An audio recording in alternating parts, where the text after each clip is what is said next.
प्रिय विद्यार्थियों, आपके बीएससी एग्रीकल्चर थर्ड ईयर में ईडी बेसी course entrepreneurship development and business communication के तहत आज मैं आपको एक जो एंटरप्रेन्योर है वो एक अपनी कॉन्फिडेंस स्किल को अपनी कॉन्फिडेंस स्किल को कैसे बढ़ाए, क्योंकि एंटरप्रेन्योर सभी बनना चाहते हैं परंतु कॉन्फिडेंस बहुत कम में होता है।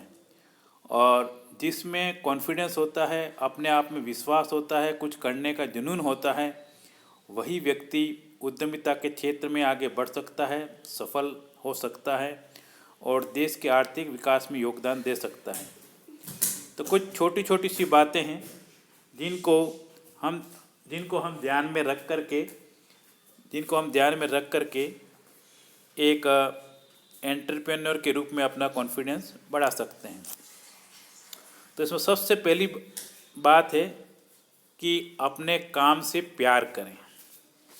जो कोई भी आपने उद्यम शुरू किया है, एंटरप्रेन्योर शुरू किया है, उस होने के नाते आपको अपने काम से प्यार करना चाहिए। और जब तक आप अपने बिजनेस के प्रति पैशनेट नहीं होंगे, मतलब उसमें डूब नहीं जाएंगे, तो आप ये अंदाज़ा लगा सकते हैं कि आपको बिजनेस की सफलता के रास्ते में कौन कौन सी रुकावटें आ सकती हैं।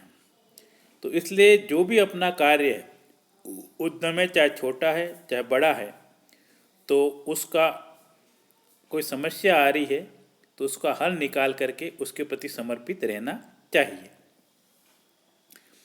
दूसरी बात है विशेषज्ञता को बढ़ाएं। जैसे जैसे आप बिजनेस के क्षेत्र में आगे बढ़ते जाते हैं, वैसे ही आपका अनुभव और जानकारी भी बढ़ती जाती है। इससे आपका खुद पर विश्वास भी बढ़ता है और जब आपकी विशेषज्ञता बढ़ती है तब आपका विश्वास भी बढ़ता है। यह विश्वास है वो सफलता हासिल करने में मदद करता है। उपलब्धियों को ट्रैक करें। उपलब्धियों को ट्रैक करने का मतलब है कि आप जो भी कार्य कर रहे हैं उसमें अपना प्रोफाइल है उसको अपडेट करें, उससे डॉक्यूमेंट करें, उसको सहेजें, देखें कि इसमें क्या अच्छाइयाँ हैं, क्या कमी है और भविष्य के लिए हम क्या कर सकते हैं। तो जो अच्छाइयाँ हैं या कमियाँ जो कुछ भी हैं उसको हम भविष्य के लिए सेव करके रखें ताकि उसमें आने वाली विघ्नों को हम भविष्य में दूर कर सकते हैं। और इसके बारे में आप सबको बताएं और अपने आप खुद पर विश्वास हासिल करने में मदद करें। फिर है कंफर्ट जोन से बाहर निकलें। कंफर्ट जोन से बाहर निकले का मतलब ये है कि कोई भी हम नया काम करने के लिए तैयार करेंगे तो उसमें हमारा आत्मविश्वास बढ़ता है।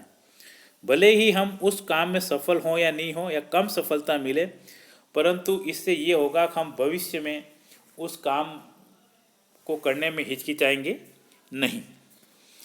फिर एक प्रमुख बात है कि विफलता से सीख लें। जीवन में सफलता और विफलता साथ में चलती हैं, लाभ और हानि साथ में चलता है। ऐसा नहीं है कि भी आपको हर बार सफलताएं मिले और हर बार विफलताएं मिले, दोनों भी एक सिक्के के पहलू हैं।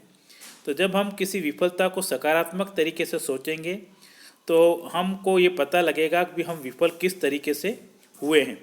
क्या हमारी खुद की कमियां थी या कोई बाहरी तत्व थे जिसकी वजह से हमको विफलताएं मिली। तो इसको हम इससे सीख लें और हम इसकी जो कमियां हैं उनको हम नोट डाउन करें और इसके बाद उनको हम दूर करने का प्रयास करें ताकि भविष्य में हम इसको और आगे बढ़िया कर सकें। एक ये बात हो सकती है कॉन्फिडेंस के लिए, खुद के लिए एक मेंटर खोजें। जो अधिकतर सफल एंटरप्रेन्योर के साथ हमको ये भी होना चाहिए, एक अच्छा मेंटर होना ज़रूरी होता है। यह मेंटर क्या करता है, आपको समय समय पर सही सलाह देता है और आपको सही दिशा दिखाता है। वह हमारे खुद पर विश्वास रखना भी सिखाता है कि मैं जो कार्य कर रहा हूँ वह एक सही ट्रैक पर चल रहा हूँ। तो ये हमारे से इस तरह की एक ऐसी आवाज़ अंदर से आनी चाहिए कि मैं क्या गलत रास्ते पर चल रहा हूँ और सही रास्ते पर चल रहा हूँ। तो पॉजिटिव दृष्टिकोण रख करके हम आगे बढ़ सकते हैं। फिर है खुद से अलग लोग हायर करें।